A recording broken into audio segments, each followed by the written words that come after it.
In 1985, the movie The Breakfast Club debuted. Written, produced, and directed by John Hughes, it was an American teen coming-of-age comedy drama film. And if you've seen this movie, you can probably rattle off the 5 types of characters present in the movie: the nerd, the beauty, the jock, the rebel, and the recluse. And while these characters are actually caricatures, purposefully intensified to accentuate the stereotype, chances are your friend group in high school contains some of these exact same types. On today's episode of Think Significantly, we're going to explore the types of personalities that are said to surface in every group. We'll explore work compositions as well as social groups and discuss whether or not these roles are just that, roles, or whether they are accurate portrayals of our authentic selves. Let's think significantly.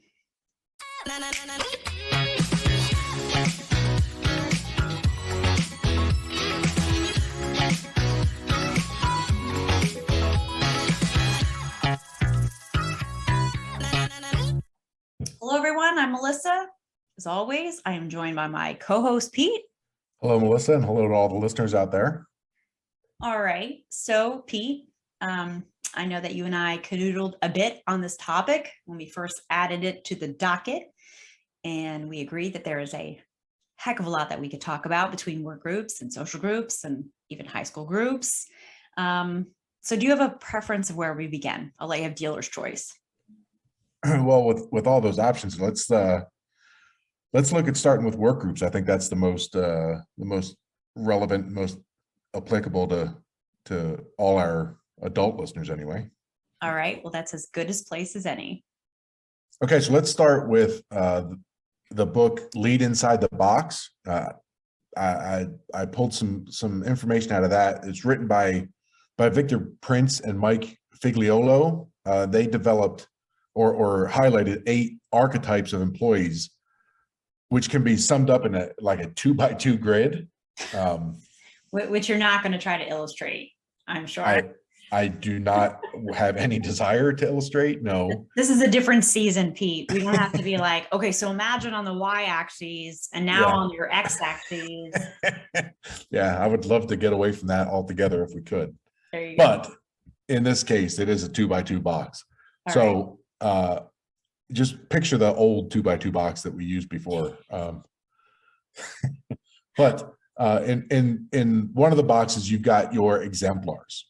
Okay, these are the people that you want on your team. These are the people that are high output, low input. They're going to do everything that needs to be done without you having to ride them or look over their shoulder or coerce them. They're the ones that want to do it because they want to do it. Okay. And they want to deliver great results for everybody. So when you talk about inputs, you're talking about like the manager then having to like feed them, right? They're right. More like what's commander's intent, and they're going to go take the hill. And right. That's a great point. Yeah. Yeah. So their output is going to be their product, of course, and the input, right, would be the amount of attention that they're going to require from whoever's leading the group. Some level of resource, right? Okay. Right. So you want exemplars. I got it. These are like your rising stars. They got like rockets on their butts. Right. Or right. They're the ones that are going to get it done. When you call in sick, they're still going to be making things happen. Got it. Okay. Or they're also going to be probably the blue-haired lady who's been there 5,000 years and just knows where everything's at. Because you're subject matter experts, right? Yeah. Okay. Cool. Exemplars. I got it. High output without a lot of resource expended to do so. Cool. Correct. So the next tier down would be your high cost producers. These are people that still produce at a high level, but are going to require a lot more from your management to keep them on task. Oh, okay. Okay, these are the guys that, and I say guys, but these are the people that they're just gonna need attention. They're gonna be complaining about things or asking for more resources instead of finding alternative solutions. There'll be people that are perhaps a little bit bullyish when they're presenting ideas or dealing with other members of the team. and it's going to take the manager to kind of soothe them, to keep them functioning at a high level. And I think, being a bit of a sports fan, I think of Terrell Owens when I hear this group, because as do I, Pete. yeah, because I have no idea who I he know is. you do, right? Because T.O. was a fantastic wide receiver, physically gifted, produced at a high level. Whatever team he was on, he produced at a high level, but it always seemed to be at the cost of team chemistry. It always seemed that he was the focal point, drawing attention away from the team rather than being a force multiplier for the team. Got it. So that's your prima donna, essentially, is what your high cost producers are going to be. I got it. They're the only one green M&Ms in my dressing room. Yeah, that's exactly right. Yeah. At work, I call these but employees because he's good, but Yeah, always that catch. Like, he's great, that caveat, right? but he doesn't come to work on Tuesdays and Thursdays. He's always out. Yeah. Right. All right. So the next group would be, again, so we're cascading down from your ideal employees. Then we've gone to still producing but needing more attention. Now we're at the detractors, which are low output and high input. These are people that demand a lot of attention, but aren't going to produce at nearly the same level as the first two groups. Okay, they're going to be they're either not going to have the skills needed to fit in the group or to do the roles that they're being asked. Okay. Or they're just not going to want to do it. Okay. Like lack of motivation or just right. Dragon. Okay. Right. So that group is, again, not a lot of production and a lot of attention. Oh, I got you. Then the last group, the bottom tier of this production ladder, is what they refer to as the passengers, which are low output but low input. Okay. So they're going to do absolutely essentially what they need to do and nothing more. Bare minimums so they can keep their job. That's exactly right. They're there. They're going to check the box, and they're not interested in making sure it's the best product. They're not making sure that it's done ahead of schedule. They're just going to do exactly what they need to do. And they're not going to require anyone to tell them to do it. Like, that's the trade-off, right? They're going to do it without supervision, but they're not going to try to excel in any way. All right. Well, I'm going to challenge you right here because I think your bottom of your rung, if you're putting these in hierarchical order, I will take a passenger, low output, low input, over a detractor, because the detractor ain't giving me jack and requiring so much of me. The detractors who I'm going to fire first, if you will. Right.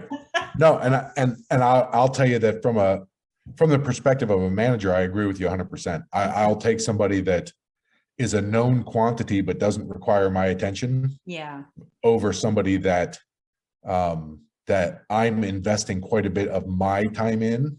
Sure. And not seeing the return on that investment. That would be it would be detrimental to my mental health as a leader to have that person on my team. Right. And those detractors actually, I think, are more they're more poisonous to the overarching group. Since we're talking about group dynamics, right? Right. Your passenger is going to be just like, I'm going to work on what I want to work on, bada boom, bada bing. But your detractor, they're being like, why don't you ever talk to Karen about her not coming back from lunch on time, and you're like, well, yeah. I agree that the passengers seem to be the types that would get along with everybody. They wouldn't cause a ruckus. Yeah. They just wouldn't really go for the gold, so to speak. Sure. I gotcha. So neither one of those we want on our teams, but we'll take the barnacles. Yeah. The people. I mean, ideally you have a team full of exemplars. Ideal. Yes. Right. But as we'll see, I think, even if you had that group of exemplars, some of them would not be as exemplar as others. So I don't know. Oh, okay. Pin that for me, will you? Because I definitely want to get to that, because what do you do in a group of superheroes, for sure? Right. Okay. But So your 2x2 matrix made me actually think of, and I don't know what year our friends Figliolo and Prince published their works, but there's an old study by Bene and Sheets. I think it's from like the 1940s. Oh, Yeah, but I think it still stands. I remember hearing about it actually in business school. Functional roles of group members. That was their article, and it basically I remember three chunks distinctly. You got like these 12 task roles that are absolutely essential to carry out a project step by step. uh-huh. And but then you also, to your point, what made me think about this is you're going to have these 6 personal or social roles, and that's sort of what you made me think of when you were talking about your study. But you Sure. also have a list of like these dysfunctional roles. So your task roles are going to be like what you can expect of like when you're doing a project. You got to have somebody who's like, hey, I got a great idea. And you got to be like somebody who's like, hey, let me get all the people to the table that need to be there. You're going to have your opinion seeker, your opinion giver, and you're going Right. to have the person who is energizing the group to get it across the finish line. Yep. The guy checking their specs. Sure. The person taking notes. Exactly. Talk over people or interrupt or do the kinds of things, just have an overall aggressive demeanor that's going to detract from the group dynamic. You could have a blocker, I believe is one of them, is somebody that finds something wrong with every idea, or is going to find a reason that something won't work instead of coming up with reasons that something will work or a way we can make it work. You'll have, let's see, the person that wants all the glory for themselves, the one that's going to claim to be the one doing all the work. So that's 3 of the 8, I think, that they break down. But in general, these people are gonna behave in a way much like we talked about before with the low output people. They're just not going to be contributing to the team in the same way that your positive role people are going to be. Right. Well, they're detractors, and I say they need to be neutralized, or to use your word from last season, vanquished. That's right. That's right. More vanquishing. Right. And just as one little aside, so you were talking about somebody who's like, noticing like where the holes are at or whatever, right? Who's this? The blocker, you're saying? Who's very Yeah, the blocker would be someone, right, throwing up roadblocks and keeping people from thinking their ideas are any good. Sure, but not to be confused with like the constructive criticism guy who you need, right? You need Right. that person who's there to sort of like red team you and be like, sure. No, yeah. Right. That's an important distinction because, right, but what a blocker is going to do is going to say, well, that's not going to work because whatever, versus, well, we might have a problem with that because of this thing, but let's figure out a way to work around this. Like there's your differences. Right. Like somebody with a rationale for why it might not work. Right. Yeah. Right. And a willingness to explore it and say, hey, I think this might give us a problem. Can we figure out a way to mitigate it, or can we work around it, or do we need to find a different way to do it? Right. So here's my question that we were pinning before. So my question is, we've talked about lots of different roles on this, and I'm sure that there are 8,000 other different theories, hypotheses, Oh, for sure. models out there about what each team requires. But there's no shortage of group dynamic references to go look at. I'm sure. So I'm wondering if, here's my question. Is it like these are billets that have to be filled? Like if I don't have the opinion seeker, I have to make sure I have someone fulfilling that role? Or is it a case of like in every team you find at work, these things sort of crop up organically? I guess I'm like, it's almost like am I seeking these people out, or are they just happen to show up at the table? Right.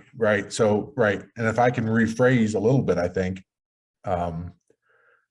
we have to figure out if each team requires these 4 types, if they're essential to to the functioning of the group, or do people just fall into those categories by default? Like I said, if you've got a team full of exemplars, well, now your bar is raised, and your low exemplar might be your slacker.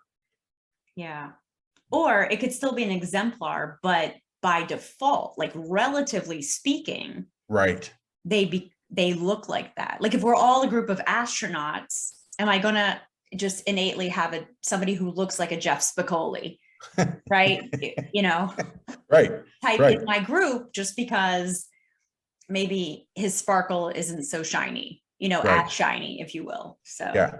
But what a great problem to have somebody that would normally be an exemplar filling in that role of underperformer, maybe. Right. It definitely seems like a first world work problem. Yeah, that would be, I would take that for sure. And I'd like to, you just sparked a little something about what I read in doing the research for this, and that is there are some roles.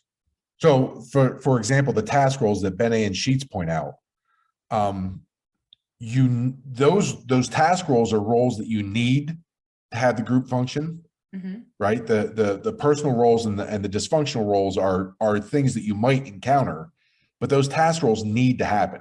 Okay. So as a project manager, you would want to assign, if someone's not filling those roles naturally, if you don't have a critic or a constructive critic in that group, you would need to overtly assign someone to say, hey, I need you to play devil's advocate on this team because we don't have one right now and it's hurting us. So I think it's a mix of where people are going to fall naturally in the group, what role they're going to fill naturally. And then once those details, solidify, then it's up to the leader to say, hey, we're missing this and I need to have someone fill that and pick the person they think is best suited to that role. So that's interesting to me because, and I don't want to make this about me, but in a group, it's back to my psychology though, forgive me for the foray. But, I always try to see like what's missing in the group, right? I'm like, what do we not have? But if you think about this in psychology, this is some Carl Jung stuff. How he talks about, we have those 12 archetypes that reside like in our unconscious, and we have that one dominant archetype personality. But it doesn't mean we can't call up another personality to come to work that day, which is what I do. I like to mix them up a little bit, keep it spicy, so it could just be happening too unconsciously among the group members. It's possible, especially say if you have a group of exemplars, it's possible that they're nimble enough to be like, hey, what are we missing? Right. No, that's exactly it. Right.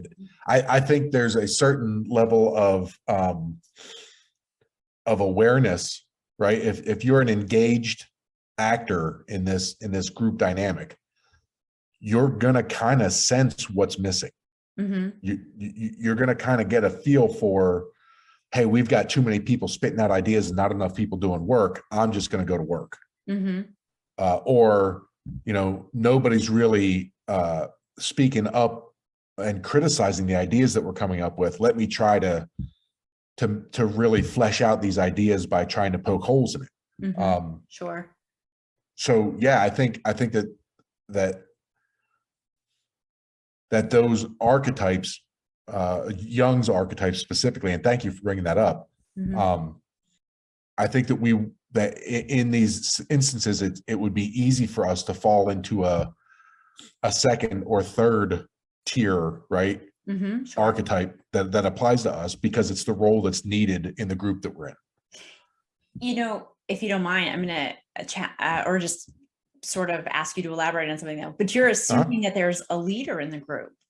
You're assuming that someone has been assigned as the leader, and that doesn't always happen. That's absolutely right. Right. In an informal group, there may not be right. In a formal work group, you're going to have a project manager or a leader assigned, most likely.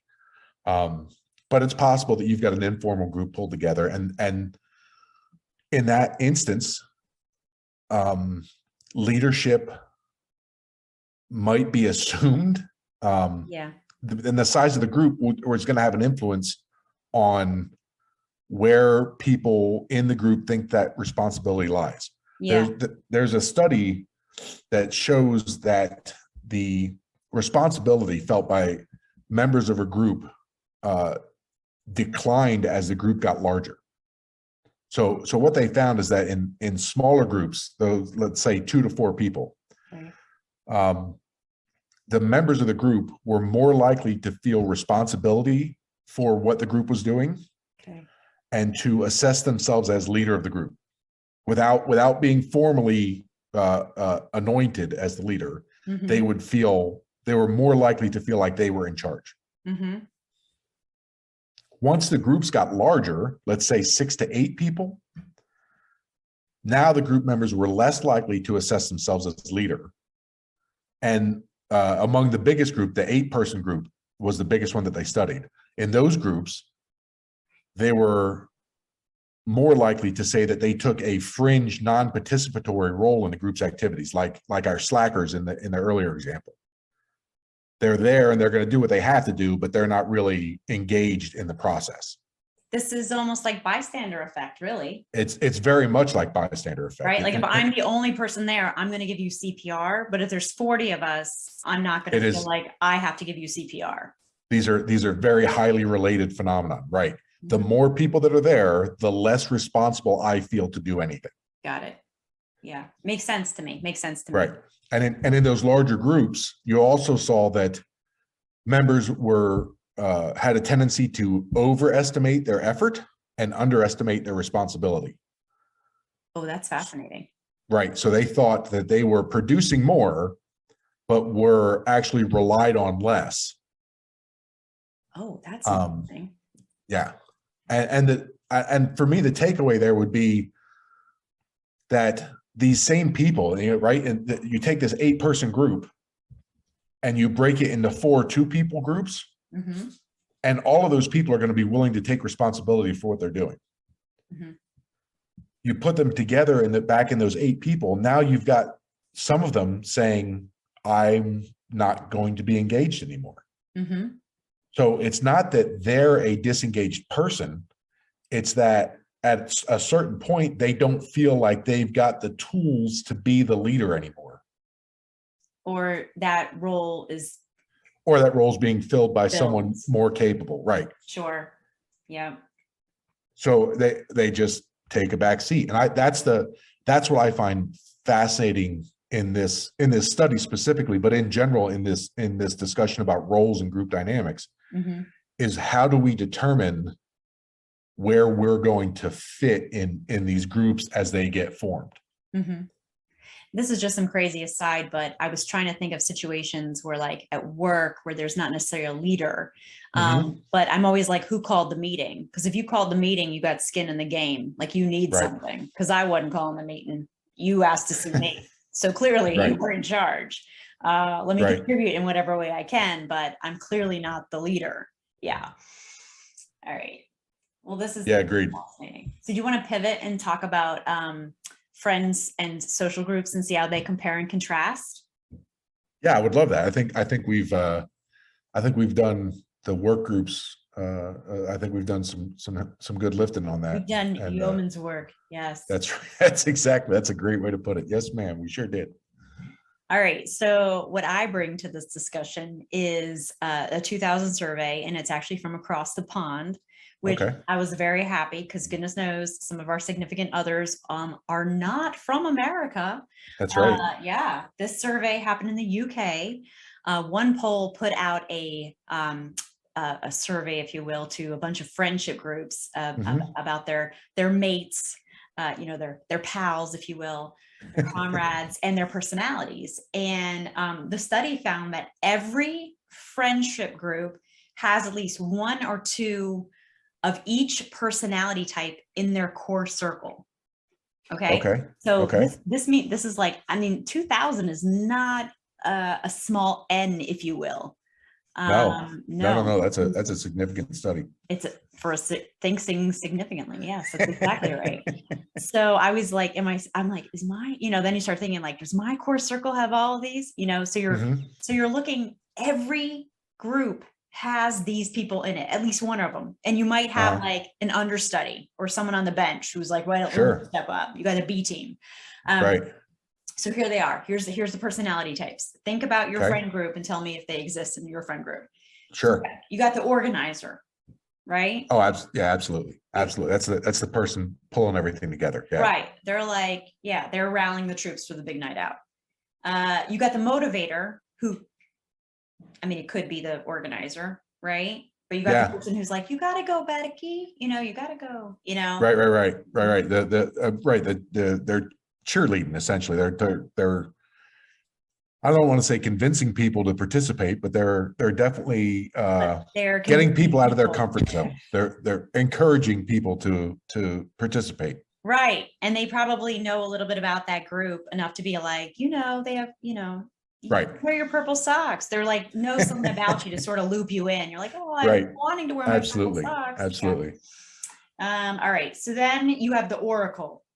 Okay. This is the person who knows all. They are the person who's trending. They know the new place. They know the obscure places.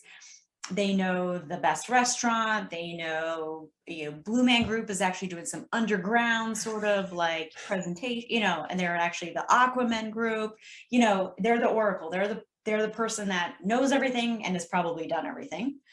I know this person for sure. Yeah. You do. Okay. Yeah. Awesome. I feel seen. Okay. Awesome. I wasn't going to out you, but yeah, for sure. You're the oracle. Go ahead. All right. Then you have the elephant. And the elephant is not eating the elephant. That was from season 1. That was right. That was a whole different thing. Right. That's a whole different thing. That's not on the menu. But this is the person who remembers all the things, the wedding anniversaries, the birthdays of the kids, all the things like, it was a year ago that, we did this one thing. They're the person sort of like retaining the memory of everything that happened in the group. The historian. Yeah. There you go. Sure. Right. Yeah. Okay.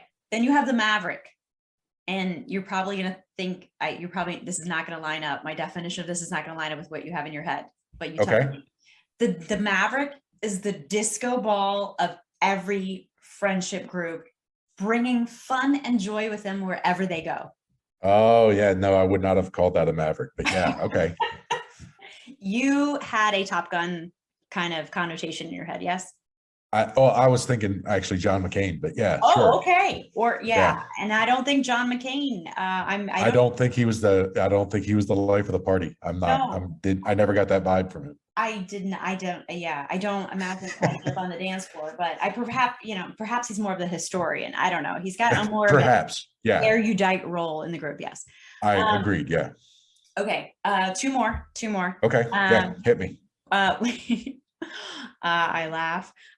We have the Scrooge. The Scrooge is the person who's dividing everything to the very last penny. They're very money conscious. They are the one who are like, I have an app for this. You owe me $6.17. You can keep going without any comment. Thank you. Right. As I'm going to remind you, this is part of a functioning group. Okay. This is a requisite part of the group. You must have a Scrooge. All right. Well, is it required or is it just normally occurring? Okay, well, whatever. Every group has a Scrooge. So it doesn't matter if it's me or look, everything has to be fair. Okay, that's all I'm saying. All right. Understood. All right. And then you have the last one, and they catalog it as a steady Eddie. Mm-hmm. But basically it's the person that no matter what happens, right? Like the night did not go as planned. Uber doesn't show up. It's pouring rain. Like that person's just going to be there to sort of, reassure you and be like, it's going to be okay. They're the person with the hug. The rock. Yeah. The rock. Yeah. With a hug and like a mug of something. Right. Exactly. Yeah. They're going to pick you up at stupid hours of the morning because your plans fell through. Mm-hmm. And make sure that you're taken care of. Yeah. Solid. Those are, I would argue the rock is the most important person to have in your little crew. Um, but I could definitely see where they would all play their roles. Right. And I would, given what we've been talking about, what if someone's a natural organizer, Mm-hmm. but they find themselves in a friend group that's got a phenomenal organizer? Do they then find a different role to play? Oh, right. So this is really what we're talking about. It's sort of like Jung's thing, right? With Right. we have like one primary archetype that we naturally settle into, but right. Yeah, I mean it's possible. I was thinking originally that you were talking about like somebody who was almost like two facets to them, like Superman versus Mm. Clark Kent. Oh yeah. Like these two, Right. I'm sort of like a different person at work than I am in my friend group. Which I think is true. Mhm. I was actually thinking more about someone who's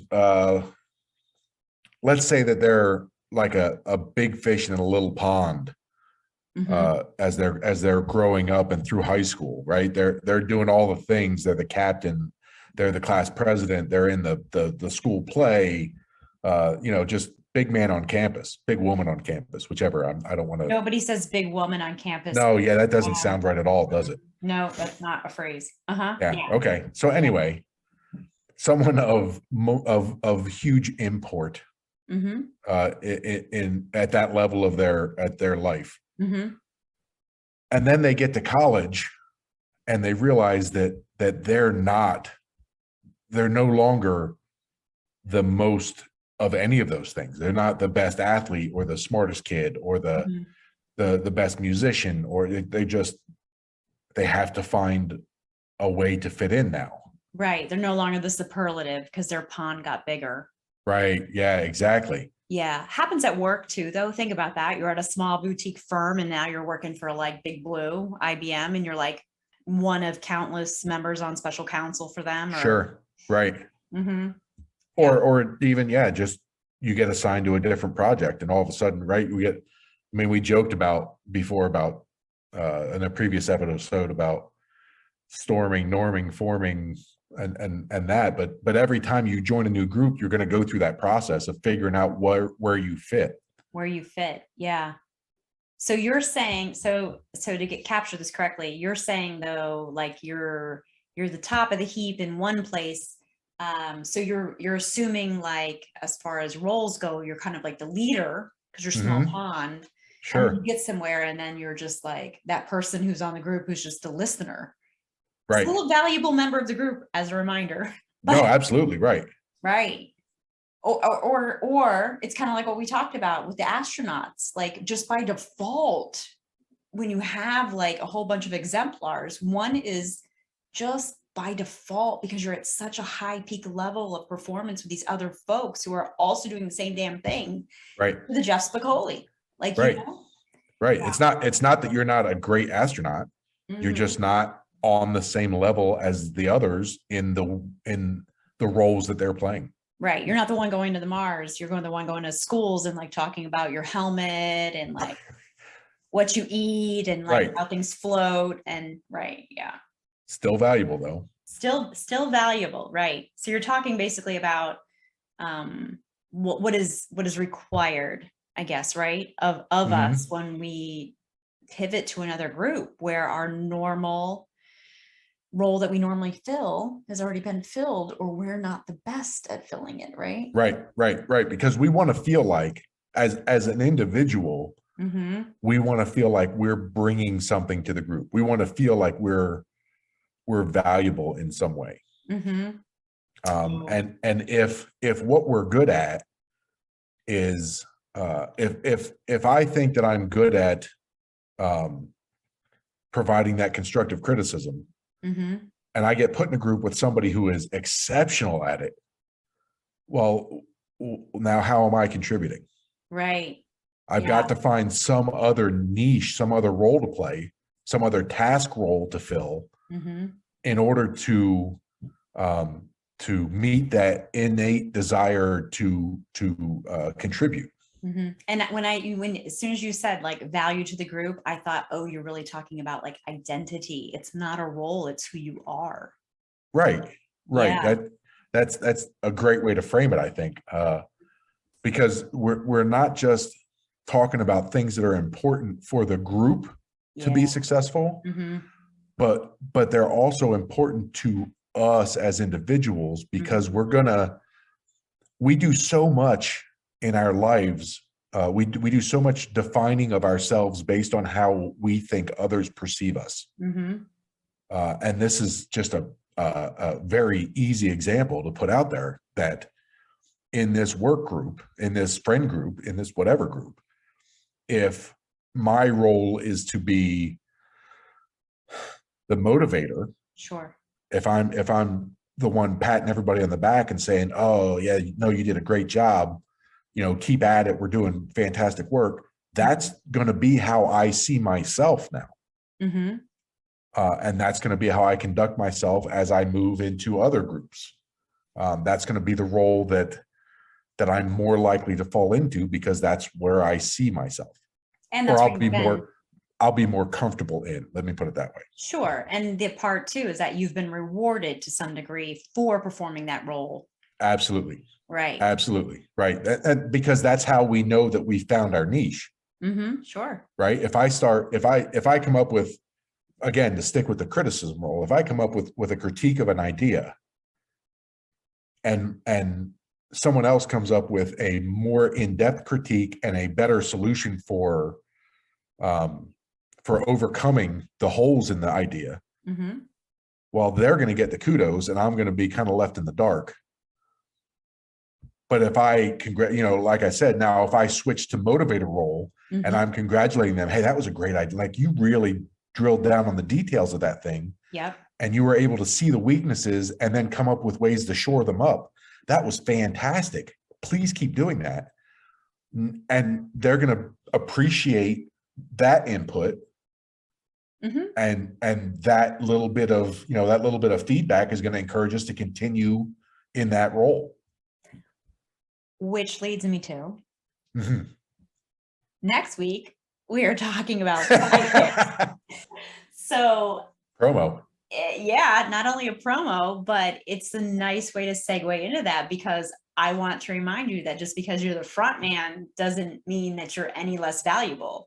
No, absolutely. Yeah, no. I would argue, having done my a good bit of research on that already, I think there's a tremendous value that should be placed in having a sidekick. And I can't wait to talk about that. Actually, I'm not even going to get into the stuff here. I agree, because Beyonce, as talented as she is, if she ain't got somebody working that microphone and those lights, she is one woman singing on a stage, and that be it. So, and it would be right without the microphone, the light, it'd be a dark, quiet stage. Unless you got those front row seats in the ropes, yeah, you're not going to get much of a concert. So those people that we have working the lights for us are often more important than the front men. But we will discuss that next week. Yeah, I can't wait. That's going to be so much fun. All right. Well, Pete and I would love to continue this discussion with you on social media. We would love it if you would give us your thoughts on what role you play most often in your work groups and your social groups. And I would be curious if they happen to be the same thing. Absolutely. And tell us whether or not that's the role you want to play, or the role that you feel you have to play. Have you considered trying to change that for yourself? Reach out and share with us. Right. Let us know if your leader has assigned that role to you, because I'm curious. Right. If you're in an 8-person group, has someone else decided that you're the leader? That's right. Well, you can find us on Twitter and Instagram at ThinkSigPod, and on the Facebook and LinkedIn by searching for Think Significantly. If you enjoyed our conversation, please invite your curious friends to listen. Melissa and I will be back next week to talk about sidekicks, as we already brought up. Until then, we encourage everyone to think significantly about the world around you.